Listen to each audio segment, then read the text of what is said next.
할렐루야 반갑습니다. 토요 영상 예배에 나오신 모든 성도님들을 환영하고 축복합니다. 오늘 함께 나눌 말씀은 시편 말씀이 되겠습니다. 시편 119편 말씀 같이 나누고자 제가 가지고 왔습니다. 49절부터 64절까지만 보시도록 하겠습니다. 제가 교독하겠습니다. 주의 종에게 하신 말씀을 기억하소서. 주께서 내게 소망을 가지게 하셨나이다. 이 말씀은 나의 고난 중에 위로라. 주의 말씀이 나를 살리셨기 때문이니이다. 교만한 자들이 나를 심히 조롱하였어도 나는 주의 법을 떠나지 아니하였나이다. 여호와여, 주의 옛 규례들을 내가 기억하고 스스로 위로하였나이다. 주의 율법을 버린 악인들로 말미암아 내가 맹렬한 분노에 사로잡혔나이다. 내가 나그네 된 집에서 주의 율례들이 나의 노래가 되었나이다. 여호와여, 내가 밤에 주의 이름을 기억하고 주의 법을 지켰나이다. 내 소유는 이것이니 곧 주의 법도를 지킨 것이니이다. 여호와는 나의 분깃이시니 나는 주의 말씀을 지키리라 하였나이다. 내가 전심으로 주께 간구하였사오니 주의 말씀대로 내게 은혜를 베푸소서. 내가 내 행위를 생각하고 주의 증거들을 향하여 내 발길을 돌이켰사오며 주의 계명들을 지키기에 신속히 하고 지체하지 아니하였나이다. 악인들의 줄이 내게 두루 얽혔을지라도 나는 주의 법을 잊지 아니하였나이다. 내가 주의 의로운 규례들로 말미암아 밤중에 일어나 주께 감사하리이다. 나는 주를 경외하는 모든 자들과 주의 법도들을 지키는 자들의 친구라. 여호와여, 주 외인자하심이 땅에 충만하였사오니 주의 율례들로 나를 가르치소서. 아멘. 말씀을 나누기 전에 감사의 인사를 잠시 전하고 싶습니다. 예준이의 건강과 수술을 위해서 기도해 주시고 사랑을 보여주셔서 너무 감사드립니다. 한국 시간으로 21일 수요일 수술이 예정되어 있습니다. 모든 수술이 잘 진행될 수 있도록 계속 기도해 주시면 감사하겠습니다. 새로운 소식은 담임 목사님 통해 계속 전하도록 하겠습니다. 이 예준이 수술로 인해서 제가 부득이하게 자리를 비우게 됐는데요. 한국에 있어도 라이브 예배가 잘 진행될 수 있도록 계속해서 신경 쓰도록 하겠습니다. 다시 한번 기도와 사랑에 정말 감사드립니다. 오늘 말씀 나누도록 하겠습니다. 인간은 말에 의하여 자기 자신의 뜻을 얘기하고 다른 사람과 인간관계를 맺을 수 있습니다. 인간은 자기의 언어, 즉 말을 통해서 이 자신의 사상과 감정, 그리고 생각과 인격을 나타낼 수 있는 것이죠. 이것은 결국 인생을 살아가면서 다른 사람들에게까지 많은 영향력을 미칩니다. 긍정적인 말은 고래를 춤추게 한다. 많이 들어보셨죠? 반대로 부정적인 말은 다른 사람에게 씻을 수 없는 이 상처를 주기도 합니다. 야고보서 3장을 보시면 지혜롭게 입에 재갈을 물리는 것이 얼마나 중요한지 저희들은 볼 수 있습니다. 말은 인간됨의 전부라고 볼 수 있습니다. 다르게 말하면 말에 책임이 따른다는 것입니다. 제가 예를 하나 들어볼까요? 여러분들 혹시 정치인들 신뢰하십니까? 국민들 사이에서 신뢰를 얻지 못합니다. 왜 그럴까요? 그들 각자가 한 말에 대한 책임을 지지 않기 때문입니다. 말의 영향력, 곧 책임이 따른 삶과 함께 가야 되는 것입니다. 자, 그렇다면 우리의 구원자 되시고 창조주 되신 하나님은 어떠할까요? 하나님도 언어, 이 말을 통해 자신을 계시하십니다. 그런데 사실 인간의 언어로 이 하나님을 다 설명할 수는 없습니다. 저희의 이성으로 창조주 하나님을 전부 다 이해할 수 없듯이 말입니다. 한계가 있는 것이죠.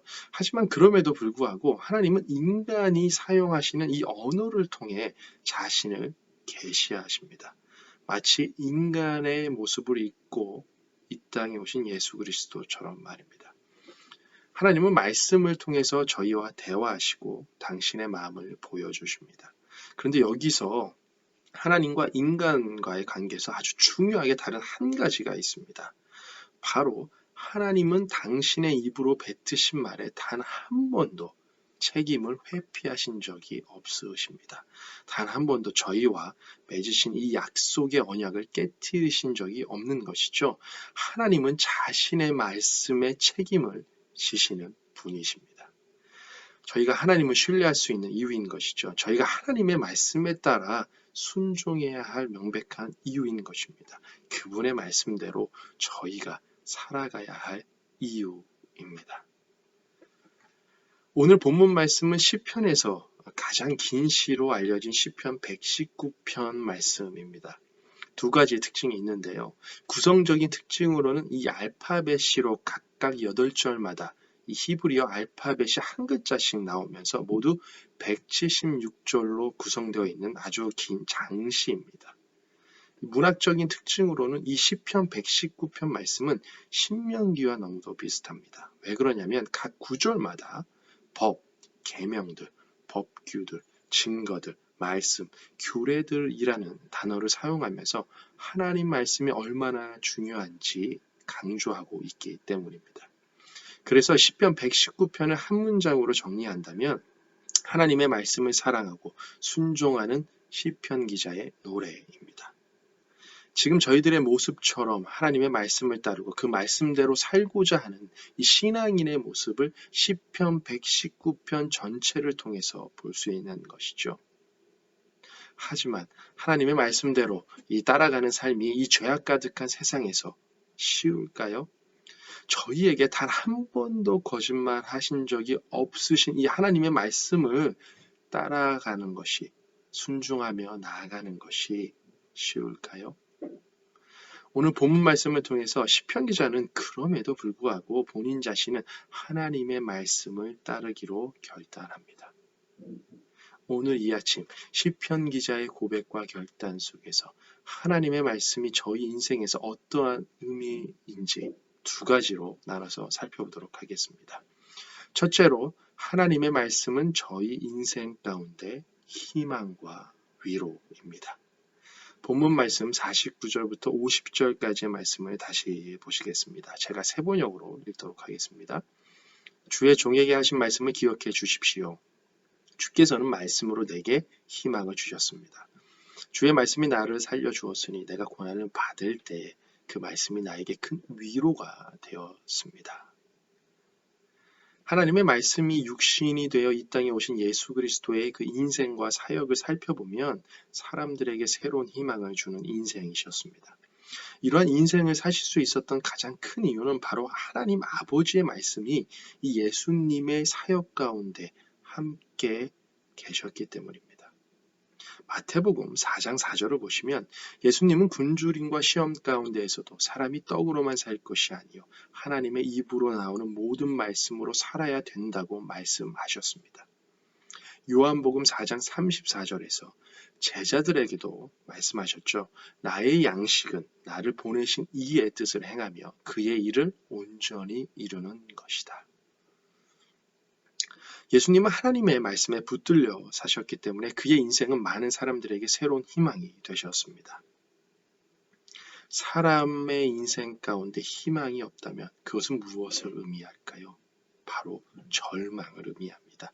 이 절망 가운데, 이 절망적인 인생 가운데 저희를 구원하신 분, 바로 하나님이십니다. 절망을 소망으로 바꾸신 분이 바로 하나님이십니다. 여러분 그렇게 믿으십니까? 하지만 제가 앞에서도 언급했듯이 이 하늘 소망을 가지고 하나님의 말씀을 따르겠다라고 결단했던 삶 가운데 안에 언제나 평안만이 있는 것이 아닙니다. 예수님도 많은 고난을 당하셨죠. 혼자 외로이 나그네 길을 가셨습니다. 마찬가지로 제자들의 삶 보면 같지 않습니까? 자, 그렇다면 오늘 본문 말씀을 통해서 이 시편 기자의 고난은 무엇이었을까요? 51절부터 55절까지의 말씀, 제가 다시 한번 세 번역으로 읽도록 하겠습니다. 교만한 자들이 언제나 나를 호똑하게 조롱하여도 나는 주의 법을 지키고 그 법에서 떠나지 않았습니다. 주님, 주의 오래된 규례를 기억합니다. 그 규례가 나에게 큰 위로가 됩니다. 악인들이 주의 율법을 무시하는 것을 볼 때마다 내 마음속에 분노가 끓어오릅니다. 덧없는 세상살이에서 나그네처럼 사는 동안 주의 율례가 나의 노래입니다. 주님, 밤에도 주의 이름을 기억하고 주의 법도를 지킵니다. 하나님을 믿고 새로운 삶의 희망이 생겼던 그 첫사랑의 은혜, 그 구원의 은혜, 그 설레였던 날을 여러분 기억하십니까? 저희가 하나님의 말씀을 따르고 살겠다라고 결단한 사실 그 순간부터는 저희의 삶은 고난입니다. 생명의 길, 이 좁은 길로 가야 되기 때문인 것이죠.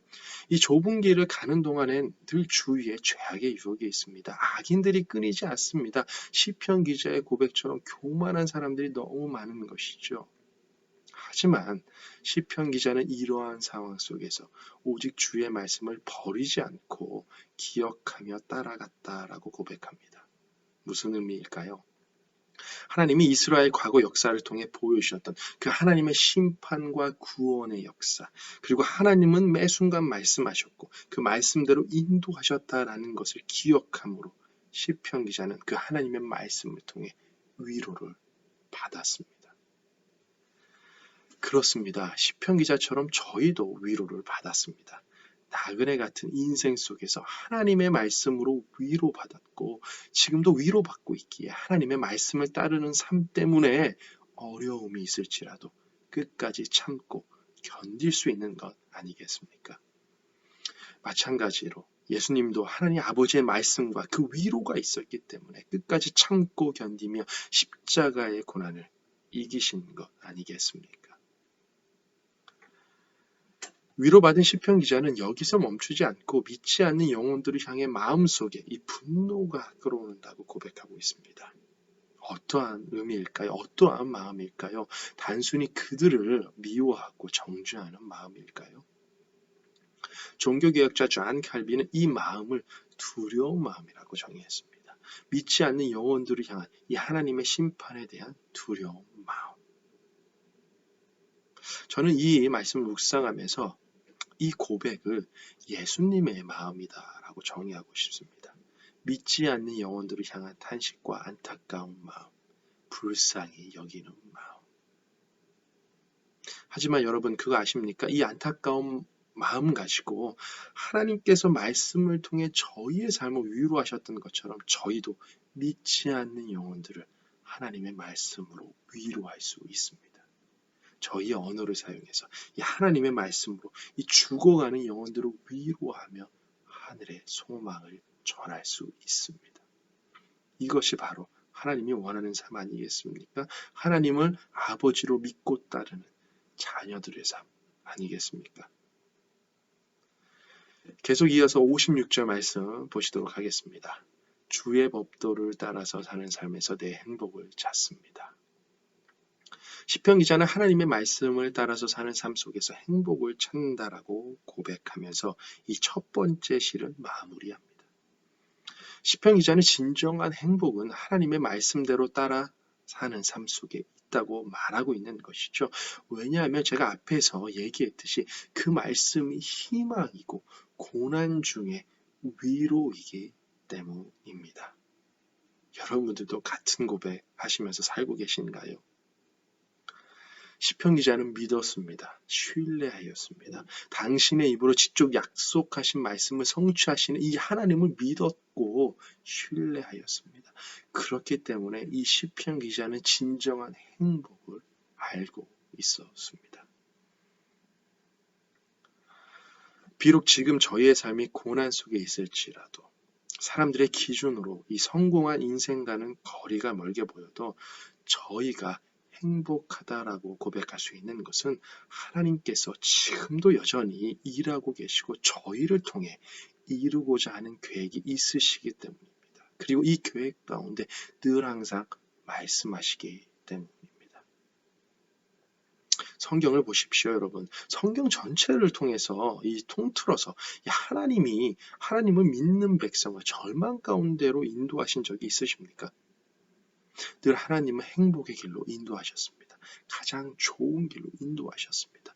고난을 통해 인내를 배우게 하셨고 성숙한 믿음의 길로 살아가는 길, 살 수 있는 길로 인도하셨습니다. 시편 기자의 고백처럼 하나님의 말씀이 고난 중에 나에게 위로가 되었고 진정한 행복입니다. 라는 고백하시면서 살아가는 그런 아주 복된 인생 되시길 기도합니다. 자, 두 번째 이 시편 기자의 고백. 하나님의 말씀은 저희를 결단케 합니다. 라는 고백입니다. 자, 다시 한번 기억해 볼까요? 첫 번째 고백 무엇이라고요? 하나님의 말씀은 고난 중에 위로다 라고 시편 기자는 고백했습니다. 그리고 이 마지막 고백은 이 하나님의 말씀은 나를 결단하게 합니다. 라고 고백하고 있습니다. 다 같이 56절부터 62절까지 말씀 제가 다시 한번 세 번역으로 읽도록 하겠습니다. 주님은 나의 분깃, 주의 말씀을 지키기로 약속합니다. 내가 온 마음을 다하여서 주님께 간구하니 주께서 약속하신 대로 내게 은혜를 베풀어 주십시오. 주의 교훈이 지시하시는 길을 따라 돌이킵니다.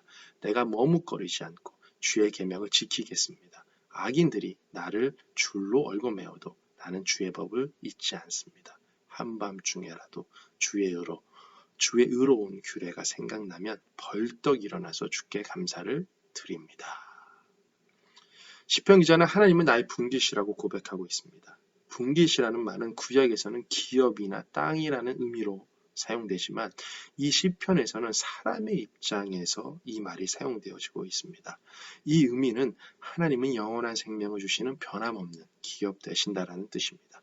다시 말해서 시편 기자는 하나님은 나의 기업 되시며 나의 모든 것 되십니다 라고 고백하고 있는 것이죠. 주님은 나의 공급자 되십니다 라고 고백하고 있는 것입니다. 시편 기자 이 고백이 저희 인생 가운데 같은 고백이 되길 소망합니다. 아멘. 그렇다면 이러한 고백이 나오는 삶을 살기 위해서 저희는 어떠한 결단을 해야 될까요? 바로 57절 후반에 있는 이 주님의 말씀을 지키겠습니다라는 이 결단이 필요합니다. 자, 제가 다시 한번 설명하도록 하겠습니다. 자, 하나님과 저희 사이에는 언약, 그 말씀을 통해서 이 관계가 형성됩니다. 하나님은 말씀하셔서 그 말씀대로 저희에게 복 주시고 인도하시고 풍족해 하시고 형통케 하십니다. 여러분 이렇게 믿으시죠? 동시에 인간인 저희는 이 하나님의 말씀을 지키고 순종하고 그 뜻대로 살아가기로 결단합니다. 그렇기 때문에 이 언약의 관계에서는 서로 상대방에게 요구할 수 있게 되는 것이죠. 58절을 보시면 시편 기자는 이 나에게 약속하신 대로 은혜를 베풀어 달라고 요구하고 있는 모습을 보게 됩니다. 왜냐하면 주님이 약속하셨기 때문이죠. 동시에 하나님은 내 명령을 잘 지키고 순종하라라고 말씀하십니다. 시편 기자는 이러한 이 언약 가운데 안에서 이 상호관계를 잘 알고 있었습니다. 그렇기 때문에 시편 기자는 결단할 수 있었습니다. 하나님은 나의 분깃입니다. 그래서 내가 주의 말씀을 지키겠습니다. 그러니 나에게 약속하신 대로 은혜를 베풀어 달라고 말하고 있는 것입니다. 저희가 그분의 말씀대로 따라가기로 결단할 때 하나님은 저희에게 약속하신 그 약속의 말씀을 성취하실 것입니다. 순종이 제사보다 낫다라는 이 사무엘의 말처럼 하나님이 원치 않으시는 것들로 드려지는 예배보다는 하나님 말씀에 따르는 순종이 더 귀함을 보게 됩니다. 결단할 때 하나님의 역사를 볼 수 있는 것이죠. 이 결단의 힘, 바로 하나님 언약, 이 약속의 말씀입니다. 자, 그렇다면 시편 기자는 어떠한 결단을 하고 있습니까? 자, 계속 말씀을 보시면 이 잠언서 16장 9절의 말씀이 생각납니다. 여러분 이 잠언 16장 9절의 말씀 혹시 암송하십니까? 사람이 마음으로 자기 앞길을 계획하지만 그 발걸음을 인도하시는 분은 주님이십니다. 이 말씀이 떠올리는 결단을 하죠. 시편 기자는 자신의 발걸음을 주님께로 돌린다라는 결단을 내립니다. 사랑하는 오클랜드 성도 여러분, 그렇습니다. 하루를 살 때 저희는 많은 이 말을 하고 생각을 하죠. 이 많은 일들은 이 인격적인 관계에서 발생하죠. 하나님과 나와의 관계, 나와 다른 사람과의 관계, 그리고 나 자신과의 관계에서 일어납니다. 이러한 관계 속에서 자신의 이 말과 이 행동을 잘 점검하고 바르게 살기를 원하신다면 먼저는 하나님의 말씀이 필요합니다. 나의 관점이 아니라 다른 사람의 관점이 아니라 하나님의 관점으로 말하고 생각하고 결정할 때 비로소 하나님이 원하시는 길로 갈 수 있기 때문입니다. 하나님의 관점은 하나님의 말씀 안에 있습니다. 그 말씀이 저희와 모든 인생의 희망과 위로이기 때문입니다. 그리고 하나님의 말씀은 저희를 결단케 합니다. 이것이 하나님과 저희 사이에 있는 언약, 곧 말씀의 관계인 것입니다. 이 말씀을 통해서 저희는 하나님께 더 가까이 나아갈 수 있는 것입니다. 오늘 이 아침 다시 한번 하나님의 말씀을 바라보시면서 나아가지 않으시겠습니까? 다른 거 다 포기해도 하나님 말씀만은 절대로 놓지 않아야 됩니다. 이것이 저희를 살리기 때문입니다. 이 말씀이 저희가 믿음으로 살아가야 되는 이유이기 때문입니다. 이 말씀이 저희 인생의 목적이기 때문입니다. 인생의 희망과 위로 그리고 믿음으로 결단케 하는 이 하나님의 말씀 늘 의지하시면서 나아가시는 축복된 인생 되시길 기도합니다. 다 같이 기도하시겠습니다. 창조주여 구원자 되시는 하나님 아버지, 오늘 이 아침 시편 기자의 고백을 통해서 다시 한번 하나님의 말씀을 바라볼 수 있는 은혜 주셔서 너무 감사합니다. 고난 중에 있을 때에 하나님의 말씀은 저희의 위로 되십니다. 소망 되십니다. 희망 되십니다. 행복입니다. 하나님 이 말씀 붙잡고 나아갈 수 있도록 도와주시옵소서. 어떠한 상황 가운데에서도 지식을 의지하는 것이 아니라 경험을 의지하는 것이 아니라 나의 능력을 의지하는 것이 아니라 하나님의 말씀만을 인정하며 믿고 따라갈 수 있도록 역사하여 주시옵소서. 하나님 그리고 하나님의 말씀을 더욱더 의지하기 위해서 하나님 늘 항상 이 말씀을 가지고 결단하는 삶 살기 원합니다. 혹여나 지금 죄악 가운데 있다면 그 죄악 가운데 있는 그 자리를 벗어나 하나님의 말씀을 묵상할 수 있는 자리로 옮겨갈 수 있도록 역사하여 주시옵소서. 결단케 하여 주시옵소서. 혹여나 지금 거룩한 삶을 살아가고 있지 못하다면 다시 한번 이 말씀 의지해서 거룩한 삶으로 나아갈 수 있도록 성령님 역사하여 주시옵소서. 저희는 연약합니다. 성령 하나님 도와주시옵소서. 감사드리며 예수님의 이름으로 기도하였습니다. 아멘. 다 같이 주기도문 하시고 예배를 마치도록 하겠습니다. 하늘에 계신 우리 아버지여 이름이 거룩히 여김을 받으시며 나라가 임하오시며 뜻이 하늘에서 이루어진 것 같이 땅에서도 이루어지이다. 오늘 우리에게 일용할 양식을 주시옵고 우리가 우리에게 죄진 자를 사하여 준 것 같이 우리 죄를 사하여 주시옵고 우리를 시험에 들게 하지 마시옵고 다만 악에서 구하시옵소서. 나라와 권사 영광이 아버지께 영원히 있사옵나이다. 아멘. 오늘 함께 예배 드려주셔서 너무 감사합니다. 내일 주일입니다. 거룩하게 하나님께 예배하는 날이죠. 가능하시면 성전에 나오셔서 함께 예배하길 소망합니다. 만약에 그렇지 못하시는 상황 가운데 계시다면 계신 곳에서 하나님의 은혜와 성령의 역사가 충만하시길 또한 기도하겠습니다. 오늘 하루 승리하시고 평안하시길 바랍니다. 감사합니다.